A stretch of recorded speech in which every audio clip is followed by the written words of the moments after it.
Hey everyone, I'm Jamie, and I've got a pretty interesting story to share about my mother-in-law, Sarah. Right now, Sarah doesn't really have a say in our lives because we've decided to cut ties with her. Getting to this point wasn't easy at all. Sarah is a classic example of a narcissist. I'm not a psychology expert, but she shows all the signs. She's self-centered and pretty awful, only ever thinking about herself. Interestingly, her son, my husband Paul, is the complete opposite. I think that's mostly because he was mostly raised by his dad after his parents split up when he was young.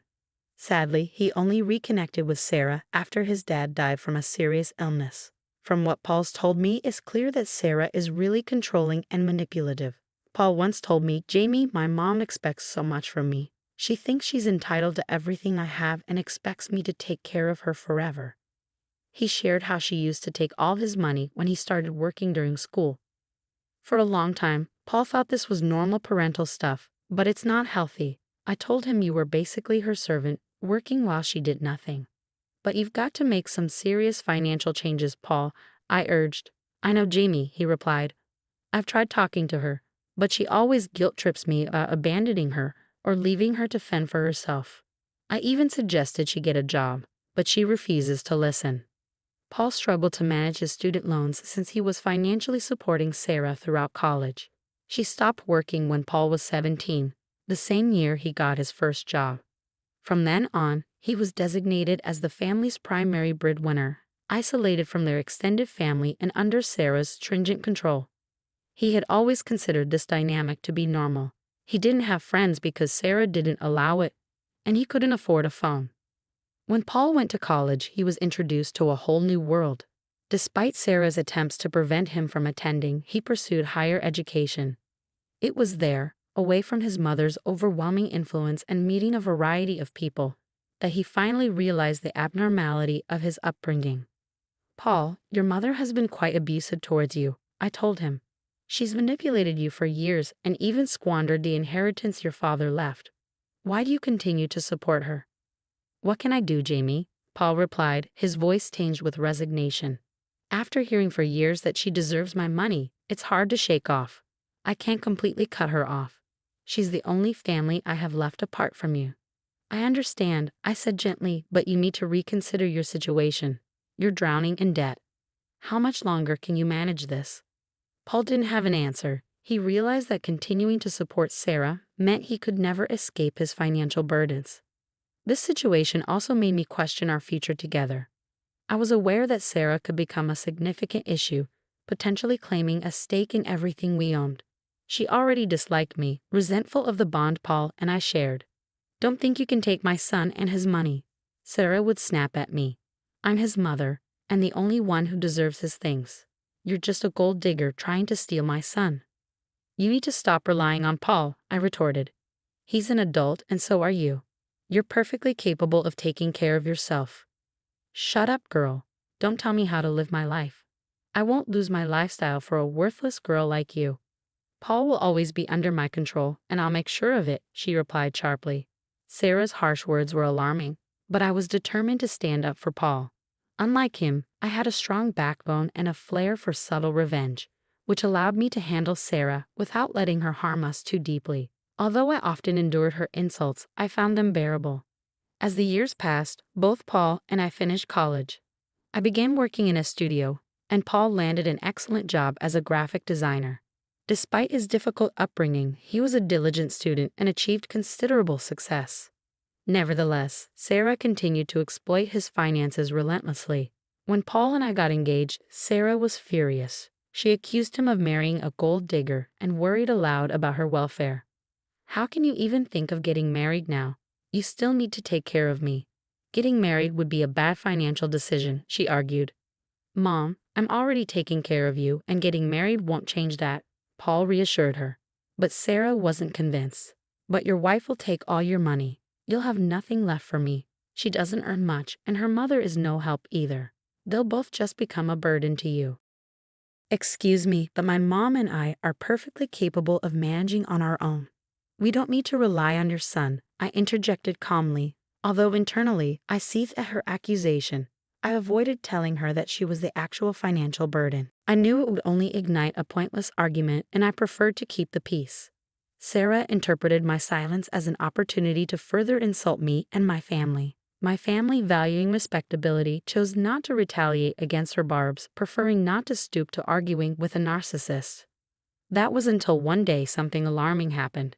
While I was at work, my mom called, puzzled and concerned.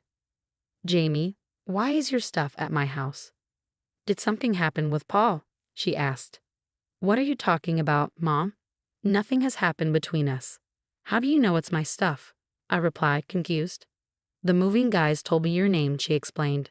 This unexpected turn of events hinted at Sarah's deeper meddling, a dark reminder that ignoring her might no longer suffice. When my mom called, she was understandably confused and alarmed. "Jamie, your boxes arrived here with your name and address on them. I've opened a few and they're filled with your clothes. What's going on? Did the movers say who sent them?" she asked, her voice tinged with concern. "I think you should come home right away and sort this out," she advised. Taking her advice, I immediately left work and rushed home. As I entered my bedroom, a shocking sight greeted me. My drawers and closet were empty, even my bath products were gone. I was stunned. Descending to the living room, I found Sarah there wearing a smug expression. "What the hell is going on, Sarah? Why did you touch my stuff and send it to my mom's house?" I demanded, trying to keep my composure. Sarah's response was chilling. "I'm here to set things right. From now on, only the homeowner and his mother will live in this house. A mother always has more rights than a wife. It's unfair for you to live here." "What are you talking about? You're out of your mind." I shot back, my anger rising. "Since the house belongs to my son, only he and I will stay here. You will leave and go to a house that is in your name." "So you're saying only the person who owns the house should stay here?" I clarified, trying to understand her twisted logic. "That's exactly what I mean. Now, since I've already sent your stuff away, you can just leave." "Don't worry, my son and I will be very happy here," she declared, then turned and went upstairs. I was furious at her audacity, unable to believe she tried to throw me out of my own house. This house was in my name, and I was the rightful occupant. I couldn't let her force me out without taking action. So I made a strategic call and immediately phoned Paul, urging him to come home as quickly as possible. He said he'd be home soon and would reach me in no time. Despite Sarah's attempts to disrupt our wedding plans, Paul handled the situation well. Although it frustrated him, he still couldn't bring himself to completely sever ties with his mother. After our wedding, we settled into our new home.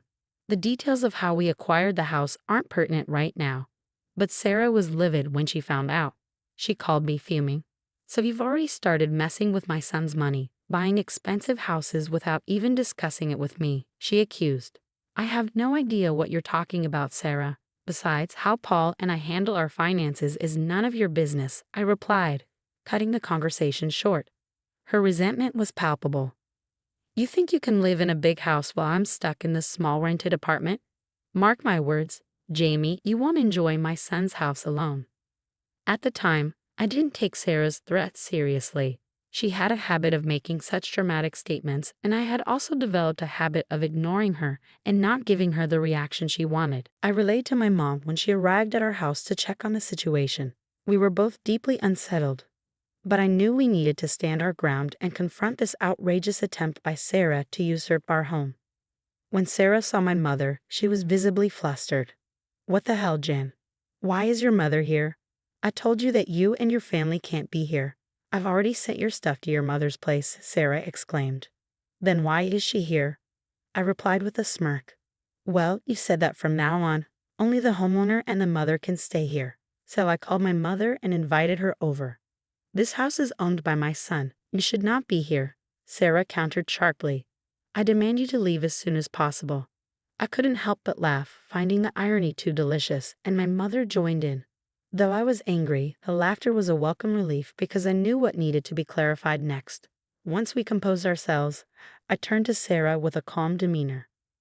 "Just for your information, my dear mother-in-law, this house belongs to me," I began, my tone even but firm. "Yes, this house is in my name. It was part of my inheritance from my grandfather who passed away recently." "You can't be telling the truth. I don't believe you." This house cannot be yours. I know my son got this house for you, Sarah spluttered, disbelief etched across her face. Just wait till he comes home and shows you your place. I will not tolerate you keeping me away from the house, Sarah continued. Sarah's confusion was met with a blunt correction from my mother. She's telling the truth, Sarah. You have some messed up logic about deserving your son's things. Even if the house is Jamie's, you shouldn't be so entitled. Jamie is Paul's wife and is equally entitled to his assets. I don't take advice from freeloaders, Rebecca, Sarah snapped back. I would suggest you keep your mouth shut. As for Paul, I will stay with him and make sure he divorces Jamie soon. Just a few minutes later, Paul walked through the front door, clearly bewildered by the sight of his mother standing in the middle of our living room, and even more puzzled to see my mother, whom I hadn't told him I invited over. Hey guys, what's going on here? He asked as he entered. Something has happened, Paul. Your overbearing wife and her mother are trying to take over your house. I have come here to save you from this monstrous family, Sarah declared. Dramatically, Paul, taken aback, responded firmly, Mom, what the hell is going on? Why would you disrespect my wife and her mother? They are standing right here. He then turned to me, giving me the floor to explain. Let me tell you what happened, I began, ready to unveil the entire absurd scenario Sarah had orchestrated. Paul stood in the middle of our living room, utterly stunned as he processed what I had just explained. Oh my God, are you serious, Mom? Did you pack up Jamie's belongings and send them to her mom's house? Did you come into our home and move our things? Who gave you the right to do that? Paul asked, his voice filled with disbelief. I'm just trying to help you, Paul, Sarah protested with feigned innocence. You need to reconsider your marriage. I've been telling you not to tolerate her freeloading behavior. Trust me, I can find you a better wife. Mom, I've told you so many times not to interfere in my marriage. Why are you still doing this? Paul's voice was firm, his frustration clear. Sarah retorted, her tone escalating. I'm standing up for you, Paul. Your wife will drain your finances if you don't end this. That's why I moved into your house. I'm going to stay with you. You need to stop saying it's his house. I interjected firmly, Sarah, I've already told you this house is mine. If any mother is staying, it will be mine. Paul looked exasperated as Sarah continued her tirade. Look at what your witch wife is saying. I told you she's a gold digger. She's already claiming that this house is hers. Mom, stop insulting Jamie. This is ridiculous. Paul snapped, his patience worn thin. She's right, the house belongs to Jamie. It was part of her inheritance after her grandfather passed away. Sarah's face turned ashen as the truth finally seemed to dawn on her. My mother chuckled slightly from the corner, enjoying Sarah's discomfort, while Paul looked like he was on the verge of losing his temper completely. Sarah tried to regain her composure, scrambling for another angle. It doesn't matter since you two are married. This house is yours too, Paul. I have the right to stay here. Why should I live in a rented apartment when you have a house? I won't let Jamie take everything from me. You need to kick her out, Sarah insisted stubbornly. Mom, you need to leave, Paul declared, his voice rising. I've had enough of you meddling in my marriage. No matter how much you dislike Jamie, I am not leaving her. I've always made that abundantly clear. You've gone too far with your antics. There is no way you are staying here. Your wife is blackmailing you with the house, Paul. You can't stay with her. Trust me, it will be so much better if you divorce her. I will find you a new wife. Sarah tried to manipulate further. The situation spiraled into chaos. Paul began to shout at Sarah, his anger boiling over. I was equally furious, and my voice joined the tumult as Sarah tried to defend her indefensible actions. The tension was palpable, and it was clear that something had to give in this confrontation. When I had finally had enough, I took decisive action and kicked Sarah out. She looked desperately at Paul for support, but he couldn't even bring himself to meet her eyes. I went to the guest room, grabbed her suitcases, and threw them out the door alongside her.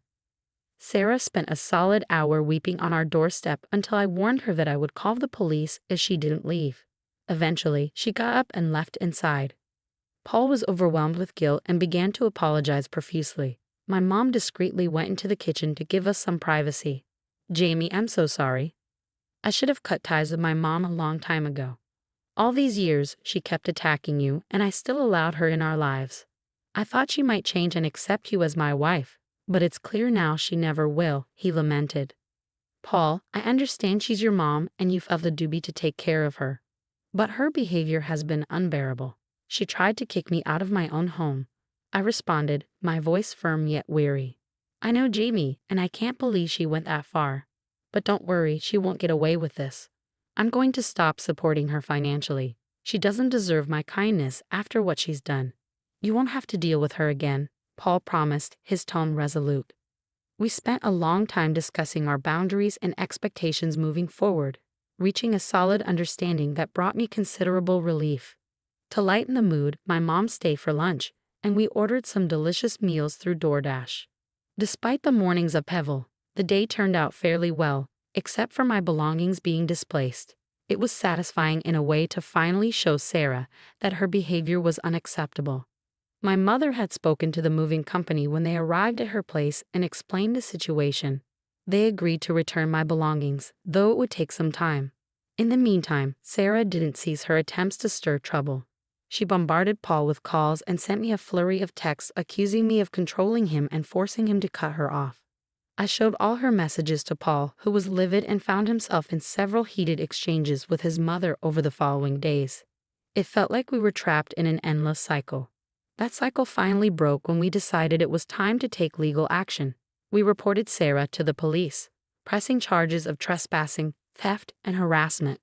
The police were quite taken aback by the extent of her actions and took our complaint seriously. Sarah might not have been violent, but her actions were far from rational. After the incident, we informed her that we had filed a police report and our lawyers began the process of obtaining a restraining order. However, this didn't deter her.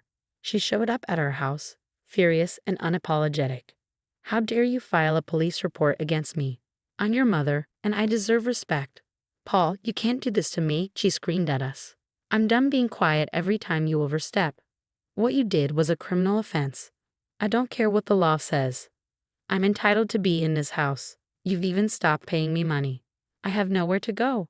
You know I ended my lease to live here. I demand you let me in and remove the police report. She continued, her voice filled with rage. That will never happen, Mom. Besides, you don't deserve my money after trying to destroy my marriage, Paul replied firmly. I added, Sarah, you need to stop shouting at our door. We've decided that only the homeowner and her mother will stay here from now on.